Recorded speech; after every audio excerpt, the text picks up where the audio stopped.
CCTV ದೃಶ್ಯಗಳನ್ನ exclusive ಆಗಿ ನಿಮ್ಮ ಮುಂದೆ ಇಡುವ ಪ್ರಯತ್ನವನ್ನ ಕೂಡ ಮಾಡ್ತಾ ಇದ್ದೀವಿ. ನಾಗಮಂಗಲದಲ್ಲಿ ಊರು ಖಾಲಿ ಆಗ್ಬಿಟ್ಟಿದೆ. ಗಣೇಶನನ್ನ ಕೂರಿಸಿ ಊರು ಬಿಟ್ಟಿದ್ದಾರಂತೆ ಹುಡುಗರು.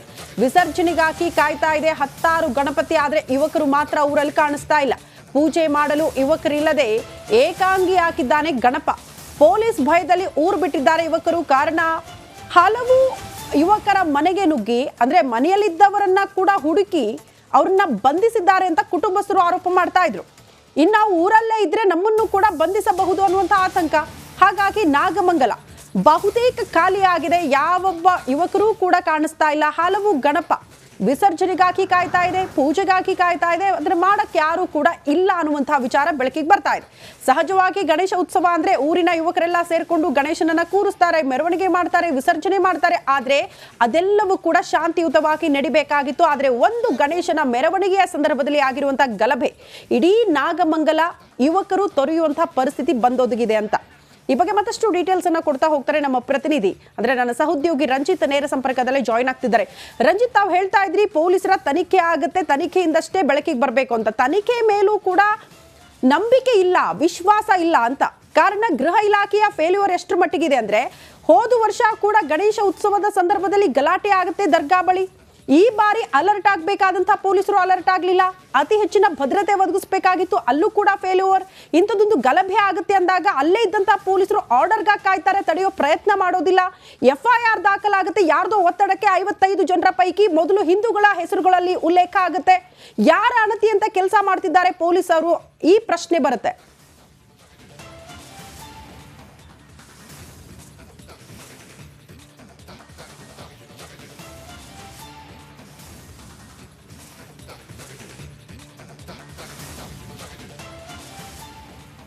ಖಂಡಿತವಾಗಲೂ ಕೂಡ ಶ್ರುತಿ, ನೋಡಿ ಆ ಘಟನೆ ಆಯ್ತಲ್ಲ, ಬುಧವಾರ ನಡೆದಂಥ ಘಟನೆ ಆದ ನಂತರ ಸುಮಾರು ಈ ನಾಗಮಂಗಲದಲ್ಲಿ ನಡೆಯುವಂಥ ಗಣಪತಿ ಕಾರ್ಯಕ್ರಮಕ್ಕೆ ಅಥವಾ ಗಣಪತಿ ಪ್ರೊಸೆಷನ್ಗೆ ಹಲವಾರು ವರ್ಷಗಳ ಇತಿಹಾಸ ಇದೆ. ನಾನು ನಿಂತಿರುವಂಥ ಜಾಗ, ಈ ಸ್ಥಳದಲ್ಲಿ ಕೂರಿಸುವಂಥ ಗಣಪತಿಯನ್ನು ಸುಮಾರು 17 ವರ್ಷಗಳಿಂದ ಈ ಸ್ಥಳದಲ್ಲಿ ಗಣಪತಿಯನ್ನು ಕೂರಿಸ್ತಾರೆ. ಆದರೆ ಈ ಬಾರಿ ಈ ಘಟನೆ ಆದ ನಂತರ ಈ ಗಣಪತಿಯನ್ನು ಕೂರಿಸಿದಂಥ ಜಾಗದಲ್ಲಿ ಪೂಜೆ ಪುನಸ್ಕಾರಗಳು ಬೆಳಿಗ್ಗೆ ಮತ್ತು ಸಂಜೆ ನಡೀತಾ ಇತ್ತು. ಆದರೆ ಆ ಪೂಜೆ ಪುನಸ್ಕಾರಗಳಿಲ್ಲದೆ ನೋಡಿ ಹೇಗೆ ಕ್ಲೋಸ್ ಮಾಡಿದ್ದಾರೆ ಅನ್ನೋದನ್ನು ಗಮನಿಸ್ತಾ ಇದ್ದೀರಿ. ಯಾಕಂತ ಹೇಳಿದರೆ ಪೊಲೀಸರ ಭಯದಿಂದ ಕೆಲವರು ಅಮಾಯಕರನ್ನು ಬಂಧಿಸಿರೋದ್ರಿಂದ, ಅರೆಸ್ಟ್ ಮಾಡಿರೋದ್ರಿಂದಾಗಿ ಯುವಕರೆಲ್ಲರೂ ಕೂಡ ಊರು ಬಿಟ್ಟಿದ್ದಾರೆ. ಆ ಕಾರಣದಿಂದ ಗಣಪತಿಯ ಪೂಜೆಗೂ ಕೂಡ ಜನ ಇಲ್ಲದೆ ಈಗ ಸಮಸ್ಯೆ ಆಗಿರೋದು, ಅಥವಾ ಪೂಜೆ ಪುನಸ್ಕಾರ ಇಲ್ಲದೆ ವಿಸರ್ಜನೆ ಆಗಬೇಕಿದ್ದಂಥ ಎಷ್ಟೋ ಗಣಪತಿಗಳು ಹಾಗೇ ಇದ್ದಾವೆ. ನೋಡಿ, ನೀವು ಗಮನಿಸ್ಬೋದು, ಈ ಪರದೆಯ ಹಿಂದೆ ಇರುವಂಥ ಗಣಪತಿಯ ವಿಗ್ರಹವನ್ನು ಗಮನಿಸ್ತಾ ಇದ್ದೀರಲ್ಲ, ಇಲ್ಲಿ ಸುಮಾರು 17 ವರ್ಷಗಳಿಂದಲೂ ಕೂಡ ಇಲ್ಲಿ ಗಣಪತಿಯ ವಿಸರ್ಜನೆ ಮತ್ತು ಗಣಪತಿಯ ಗಣೇಶೋತ್ಸವದ ಕಾರ್ಯಕ್ರಮ ನಡೀತಾ ಇತ್ತು. ಆದರೆ ಈ ಬಾರಿ ಮಾತ್ರ ಇಲ್ಲಿ ಗಣಪತಿಯನ್ನ ಕೂರಿಸಿದ್ದಾರೆ. ಆದರೆ ಅದಕ್ಕೆ ಪೂಜೆ ಪುನಸ್ಕಾರ ಮತ್ತು ಇಲ್ಲಿ ಕಾರ್ಯಕ್ರಮಗಳೇನು ನಡೀತಾ ಇತ್ತು ಅದನ್ನು ಮಾಡೋದಕ್ಕೆ ಯುವಕರೇ ಇಲ್ಲ, ಊರು ಬಿಟ್ಟಿದ್ದಾರೆ ಯುವಕರೆಲ್ಲರೂ ಕೂಡ. ಹಾಗಾಗಿ ಯಾವುದೇ ಕ್ಷಣದಲ್ಲಿ ಬೇಕಾದರೂ ಪೊಲೀಸರು ನಾವು ಊರಿಗೆ ಬಂದರೆ ನಮ್ಮನ್ನು ಅರೆಸ್ಟ್ ಮಾಡ್ತಾರೆ ಅನ್ನೋ ಕಾರಣಕ್ಕೋಸ್ಕರ ಊರು ಬಿಟ್ಟಿರೋದ್ರಿಂದಾಗಿ ಇಲ್ಲಿ ಗಣಪತಿ, ಇಷ್ಟು ದೊಡ್ಡ ಗಣಪತಿ, ಎಷ್ಟು ವಿಜೃಂಭಣೆಯಿಂದ ಆಗ್ತಾ ಇದ್ದಂಥ ಗಣಪತಿ, 17 ವರ್ಷಗಳಿಂದ ನಡೀತಾ ಇದ್ದಂಥ ಗಣಪತಿ ಹಬ್ಬದ ಒಂದು ಸಂಭ್ರಮ ಈ ಬಾರಿ ಇಲ್ಲಿ ಕಳೆಗುಂದಿದೆ ಅಂತೇಳಿ ಕಾಣಿಸ್ತಾ ಇದೆ. ನೋಡಿ, ಪರದೆಯ ಒಳಗಡೆ ಗಣಪ ಇದ್ದಾನೆ. ಹಾಗಾಗಿ ಯುವಕರೇ ಇಲ್ಲ, ಊರು ಬಿಟ್ಟಿದ್ದಾರೆ. ಯಾವುದೇ ಕ್ಷಣದಲ್ಲಿ ಬಂದರೂ ಕೂಡ ನಮ್ಮ ಮೇಲೆ ಕೇಸ್ ಬಿಟ್ ಮಾಡ್ತಾರೆ ಅಂತಿಲ್ಲ, ಅಮಾಯಕರನ್ನೆಲ್ಲ ಬಂಧಿಸಿದ್ದಾರೆ. ಆ ಕಾರಣದಿಂದ ಯುವಕರೆಲ್ಲರೂ ಕೂಡ ಈ ಬಾರಿ ಗಣಪತಿಯ ಹಬ್ಬದ ಒಂದು ಸಂಭ್ರಮದಲ್ಲಿಲ್ಲ. ಎಲ್ಲರೂ ಕೂಡ ಏನಾಗುತ್ತೆ ಅನ್ನೋ ಒಂದು ಆತಂಕದಲ್ಲಿದ್ದಾರೆ. ಆದರೆ ಈ ರೀತಿಯ ಒಂದು ವಿಷಮ ಪರಿಸ್ಥಿತಿ ಆಗಬಾರ್ದಾಗಿತ್ತು. ಆದರೆ ಗಲಭೆ ಆದ ನಂತರ ಅದು ಸೃಷ್ಟಿಯಾಗಿದೆ. ಆದರೆ ಪೊಲೀಸರು ಸ್ವಲ್ಪ ಎಚ್ಚೆತ್ತುಕೊಂಡಿದ್ರೆ ಇದೆ ಯಾವುದಕ್ಕೂ ಕೂಡ ಅವಕಾಶವನ್ನು ಮಾಡಿ ಕೊಡ್ತಾ ಇರಲಿಲ್ಲ, ಅಥವಾ ಈ ರೀತಿಯ ಅವಕಾಶಕ್ಕೆ ಸಾಧ್ಯತೆ ಇರ್ತಾ ಇರಲಿಲ್ಲ. ನೋಡಿ, ಹೀಗೆಲ್ಲ ಇದೆ ಸದ್ಯದ ಪರಿಸ್ಥಿತಿ. ಗಣಪತಿಯನ್ನ ಪೂಜೆ ಮಾಡೋದಕ್ಕೂ ಕೂಡ ಯುವಕರಿಲ್ಲದೆ ಗಣಪತಿ ಅನಾಥವಾಗಿದ್ದಾರೆ ಅನ್ನೋದಕ್ಕೆ ನಾನೇ ತೋರಿಸಿರುವಂತ ಈ ದೃಶ್ಯವೇ ಸಾಕ್ಷಿ.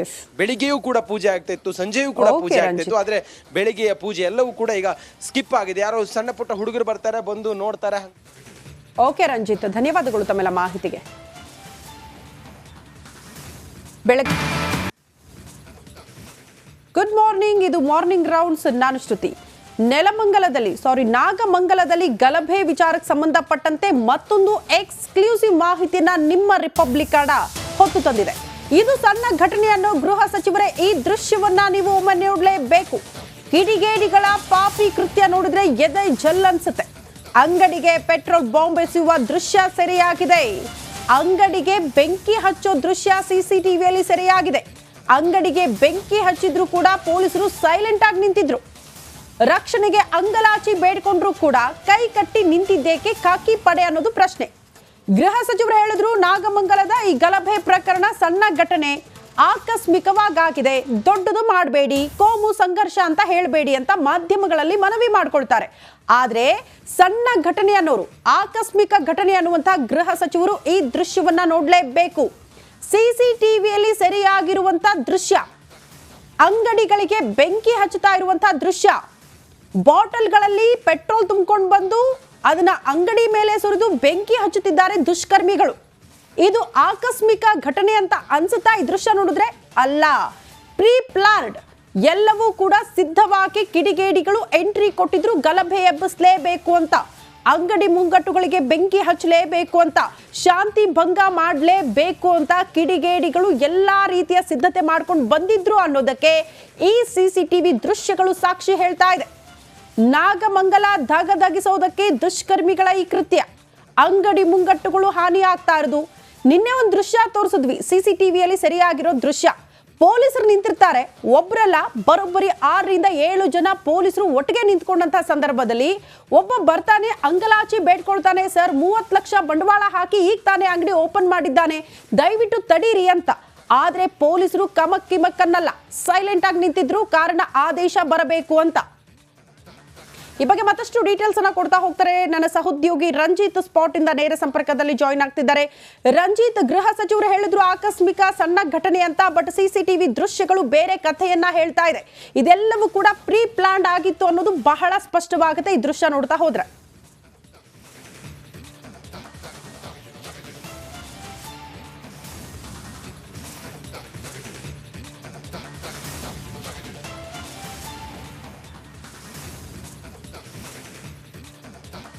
ಖಂಡಿತವಾಗ್ಲೂ ಕೂಡ ಶ್ರುತಿ, ಈ ರೀತಿಯ ದೃಶ್ಯಗಳು, ಹತ್ತಾರು ದೃಶ್ಯಗಳನ್ನ ನಾವು ರಿಪಬ್ಲಿಕ್ ಕನ್ನಡ ಜನರ ಮುಂದೆ ತೆರೆದಿಟ್ಟಿದ್ವಿ.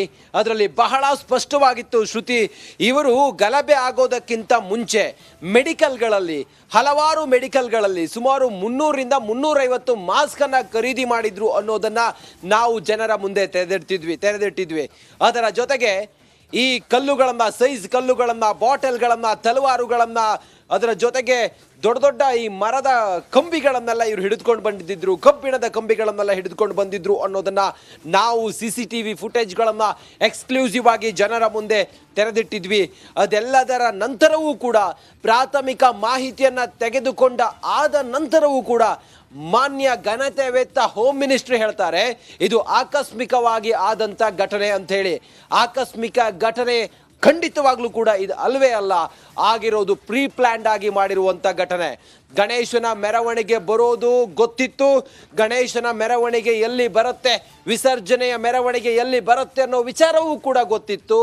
ಯಾವ ಮಾರ್ಗವಾಗಿ ಬರುತ್ತೆ, ಆ ಮಾರ್ಗದಿಂದ ಯಾವ ಮಾರ್ಗವಾಗಿ ವಿಸರ್ಜನೆ ಆಗುತ್ತೆ, ಆ ವಿಸರ್ಜನೆ ಆಗುವ ಜಾಗದಿಂದ ಸುಮಾರು 500 ಮೀಟರ್ ದೂರದಲ್ಲಿ ಒಂದು ಕೋಮಿನವರ ಮಂದಿರ ಇದೆ. ಆ ಕೋಮಿನವರ ಮಂದಿರ ಏನಿದೆ, ಆ ಮಂದಿರದ ಹತ್ತಿರವೂ ಕೂಡ ಸುಳಿಯದ ಗಣಪತಿಯ ವಿಸರ್ಜನೆಯ ಮೆರವಣಿಗೆ ಮೊದಲೇ ಎಲ್ಲವೂ ಕೂಡ ಪ್ರೀ ಪ್ಲಾನ್ ಆಗಿತ್ತು ಅನ್ನೋದಕ್ಕೆ ನಾವು ಒಂದರ ನಂತರ ಒಂದು ತೋರಿಸಿದಂತಹ ಸಿಸಿಟಿವಿ ದೃಶ್ಯಗಳೇ ಸಾಕ್ಷಿಯಾಗುತ್ತೆ. ಇಲ್ಲಿ ಗಲಭೆಯನ್ನ ಸೃಷ್ಟಿಸಬೇಕು, ಇಲ್ಲಿ ಗಣಪತಿಯ ವಿಸರ್ಜನೆಯನ್ನ ಮಾಡುವ ವಿಜೃಂಭಣೆಯ ಕಾರ್ಯಕ್ರಮವನ್ನ ಹಾಳುಗೆಡವಬೇಕು, ಇಲ್ಲಿನ ಒಂದು ಸಮುದಾಯದ ಜನರಲ್ಲಿ ಭಯದ ವಾತಾವರಣವನ್ನ ಸೃಷ್ಟಿಸಿ, ಇಲ್ಲಿ ಒಂದು ದಳ್ಳೂರಿಯನ್ನ ಸೃಷ್ಟಿಸಿ, ಜನರು ಇನ್ನು ಮುಂದೆ ಗಣಪತಿಯ ಹಬ್ಬವನ್ನ ಮಾಡಬಾರದು, ಗಣಪತಿಯ ಹಬ್ಬ ಅಂತ ಹೇಳಿದ್ರೆ ಯುವಕರು ಭಯಪಡುವಂತಹ ಸ್ಥಿತಿಯನ್ನ ನಿರ್ಮಾಣ ಮಾಡಬೇಕು ಅನ್ನೋದು ಒಂದು ಕೋಮಿನವರ ಉದ್ದೇಶ ಆಗಿತ್ತು ಅನ್ನೋದು ಪ್ರಾಥಮಿಕ ಮಾಹಿತಿಯಲ್ಲಿ ತಿಳಿದು ಬರ್ತಾ ಇದೆ. ಆದರೆ ಘನತೆವೆತ್ತ ಸರ್ಕಾರ ಒಂದು ಕೋಮಿನವರ ಓಲೈಕೆಗಾಗಿ ಈ ರೀತಿಯಾಗಿ ಅವರ ಬೆನ್ನೆಲುಬಾಗಿ ನಿಂತ್ಕೊಂಡಿತ್ತು ಅನ್ನೋದಕ್ಕೆ ಮತ್ತೊಂದು ಉದಾಹರಣೆ ಅಂತ ಹೇಳಿದ್ರೆ, ಆ ದಿನ ಘಟನೆ ಆದಂಥ ಸಮಯದಲ್ಲಿ ಇದ್ದಂಥ ಖಾಕಿ ಪಡೆ, ಸರ್ ನನ್ನ ಅಂಗಡಿಗೆ 30 ಲಕ್ಷ ಹಾಕಿದ್ದೀನಿ, 1 ತಿಂಗಳು ಆಗಿಲ್ಲ ಸರ್, ಬೆಂಕಿ ಇಡ್ತಾರೆ ಸರ್, ದಯವಿಟ್ಟು ಕಾಪಾಡಿ ಸರ್, ರಕ್ಷಣೆ ಮಾಡಿ ಅಂತ ಹೇಳಿದ್ರು ಕೂಡ ಕೈ ಕಟ್ಟಿ ಆರ್ಡರ್ ಆರ್ಡರ್ಗಾಗಿ ಕುಳಿತುಕೊಂಡಿದ್ದನ್ನ, ಆರ್ಡರ್ಗಾಗಿ ಕಾದು ನಿಂತಿದ್ದನ್ನ ನೋಡಿದ್ರೆ ನಿಜಕ್ಕೂ ಕೂಡ ಮನ ಕಲಕುತ್ತೆ. ನಾವು ಹಾನಿಯಾಗಿರುವಂತ ಸುಮಾರು 25-30 ಅಂಗಡಿಗಳಿಗೆ ಹೋದ್ವಿ, ಅವರನ್ನ ಹೇಳಿದ್ವಿ, ನಾವು ಕೇಳಿದ್ವಿ. ಕೇವಲ ಎರಡು ಕೋಮಿನ ಅಂಗಡಿಗಳು ಏನು ಭಸ್ಮವಾಗಿದ್ದಾವೆ ಆ ಎಲ್ಲ ಅಂಗಡಿಗಳಿಗೆ ಹೋಗಿ ಅವ್ರನ್ನ ಮಾತಾಡಿಸಿದಾಗ ಅವ್ರು ಹೇಳಿದಂತ ಮಾತು, ಸರ್ ಪೊಲೀಸರು ಇಲ್ಲೇ ಇದ್ರು ಸರ್, ನಮ್ಮ ಜೊತೆಗೆ ನಿಂತಿದ್ರು ಸರ್, ಗಲಾಟೆ ಮಾಡಿ ಬೆಂಕಿ ಹತ್ತಾ ಇದ್ರು ಕೂಡ ತುಟಿಪಿಟಕ್ಕೆ ಅನ್ನಲಿಲ್ಲ ಸರ್ ಅಂತೇಳಿ ಹೇಳಿದ್ರು. ಅಂದ್ರೆ ಬಹಳ ಕ್ಲಿಯರ್ ಆಗಿ ಗೊತ್ತಾಗುತ್ತೆ ಇದರಲ್ಲಿ ಗೋಮು ಗಲಭೆ ಮಾಡೋದು ಇವ್ರ ಉದ್ದೇಶ ಆಗಿತ್ತು. ಆ ಮೂಲಕ ತಮ್ಮ ರಾಜಕೀಯ ಬೇಳೆ ಬೇಯಿಸ್ಕೊಳ್ಳೋದು ಈ ರಾಜಕೀಯ ವ್ಯಕ್ತಿಗಳ ಉದ್ದೇಶ ಆಗಿತ್ತು. ಪೊಲೀಸರು ಮಾತ್ರ ಕೈಕಟ್ಟಿ ಕುಳಿದುಕೊಂಡಿದ್ದು ಅದೆಲ್ಲ ತೀವ್ರವಾದ ನಂತರ ಮತ್ತೊಂದು ಸ್ವರೂಪಕ್ಕೆ ಬಂದಾದ ನಂತರ ಅಮಾಯಕರನ್ನ ರಾತ್ರೋರಾತ್ರಿ ಮನೆಗೆ ಬಂದು ಎಳೆದುಕೊಂಡು ಹೋಗಿದ್ದು, ಇದೆಲ್ಲವೂ ಕೂಡ ನಮ್ಮ ಕಣ್ಣು ಮುಂದೆ, ನಮ್ಮ ಕಣ್ಣಿಗೆ ಕಟ್ಟಿದ ರೀತಿಯಲ್ಲಿದೆ. ಆ ಮೂಲಕ ಒಂದಂತೂ ಬಹಳ ಕ್ಲಿಯರ್ ಆಗುತ್ತೆ ಶ್ರುತಿ, ನೀವು ಹೇಳ್ದಂಗೆ ಈ CCTV ಫುಟೇಜ್ ಅಲ್ಲ, ಇನ್ನು 10 CCTV ಫುಟೇಜ್ಗಳನ್ನ ನಾವು ಕೊಡ್ತೀವಿ. ಆ CCTV ಫುಟೇಜ್ ನಲ್ಲಿ ಗೊತ್ತಾಗುತ್ತೆ ಮಾನ್ಯ ಹೋಮ್ ಮಿನಿಸ್ಟರ್, ಒಬ್ರು ಜವಾಬ್ದಾರಿಯುತ ಸ್ಥಾನದಲ್ಲಿರುವಂತ ಮಾನ್ಯ ಹೋಮ್ ಮಿನಿಸ್ಟರ್ ಕೊಟ್ಟಂತ ಆಕಸ್ಮಿಕವಾದ ಹೇಳಿಕೆ. ಖಂಡಿತವಾಗ್ಲೂ ಕೂಡ ಇದು ಆಕಸ್ಮಿಕವಾದಂಥ ಘಟನೆ ಅಲ್ಲ, ಇದು ಪ್ರೀ ಪ್ಲಾನ್ಡ್ ಆಗಿ ಮಾಡಿದ್ರು. ಪೊಲೀಸರು ಕೂಡ ತನಿಖೆಯನ್ನು ಮಾಡ್ತಾ ಇದ್ದಾರೆ. ಮತ್ತೊಂದು ವಿಚಾರ ಅಂತ ಹೇಳಿದ್ರೆ, ಆ ಕೇರಳದ ಜನ ಈ ನಾಗಮಂಗಲಕ್ಕೆ ಬಂದು ಗಲಭೆ ಮಾಡ್ತಾರೆ ಅಂತ ಹೇಳಿದ್ರೆ ಹೆಂಗ್ ಸ್ವಾಮಿ ಇದು ಆಕಸ್ಮಿಕವಾಗಿ ಆಗೋದಕ್ಕೆ ಸಾಧ್ಯ ಆಗುತ್ತೆ? ಕೆಲ ರೌಡಿ ಶೀಟರ್ಗಳು ರಾತ್ರಿ ಮನೆ ಬಿಡ್ತಾರೆ ಅಂತ ಹೇಳಿದ್ರೆ ಹೆಂಗಿದು ಆಕಸ್ಮಿಕವಾಗಿ ಸಾಧ್ಯ ಆಗುತ್ತೆ? ಇದು ಪ್ರೀ ಪ್ಲಾನ್ಡ್, ಇದು ಒಂದು ಸಂಘಟಿತವಾದಂಥ ಕೃತ್ಯ. ಇದು ಎರಡು ಕೋಮಿನ ನಡುವೆ ದಳ್ಳೂರಿಯನ್ನ ಸೃಷ್ಟಿ ಮಾಡೋದಕ್ಕೆ ನಡೆದಂಥ ಘಟನೆ. ಇದು ಜನರಲ್ಲಿ ಭಯವನ್ನ ಹುಟ್ಟಿಸೋದಕ್ಕೆ ಮಾಡಿದಂತ ಘಟನೆ. ಇದು ಗಣಪತಿ ಹಬ್ಬ, ನಾಗಮಂಗಲದಲ್ಲಿ ದೇವಾಲಯಗಳ ನಾಡು, ನಾಗಮಂಗಲದಲ್ಲಿ ಇನ್ನು ಮುಂದೆ ಈ ರೀತಿ ಆಗಬಾರ್ದು ಅನ್ನೋ ಕಾರಣಕ್ಕೋಸ್ಕರ ಮಾಡಿದಂತ ಘಟನೆ ಇದು. ವಾಪಸ್ ಬರ್ತೀನಿ, ಮತ್ತಷ್ಟು ಮಾಹಿತಿಯನ್ನ ತಮ್ಮಿಂದ ಪಡ್ಕೊಳ್ತೀನಿ. ಮತ್ತೊಂದು ಅಪ್ಡೇಟ್ ಲಭ್ಯವಾಗ್ತಾ ಇದೆ. ಇದೇ ನಾಗಮಂಗಲದ ಗಲಭೆ ಪ್ರಕರಣಕ್ಕೆ ಸಂಬಂಧಪಟ್ಟಂತೆ ರಿಪಬ್ಲಿಕ್ ಕನ್ನಡ ಈ ಗಲಭೆ ಪ್ರಕರಣಕ್ಕೆ ಸಂಬಂಧಪಟ್ಟಂತೆ ನಿರಂತರವಾಗಿ ಫಾಲೋ ಅಪ್ ಮಾಡ್ತಾ ಇದ್ದೀವಿ.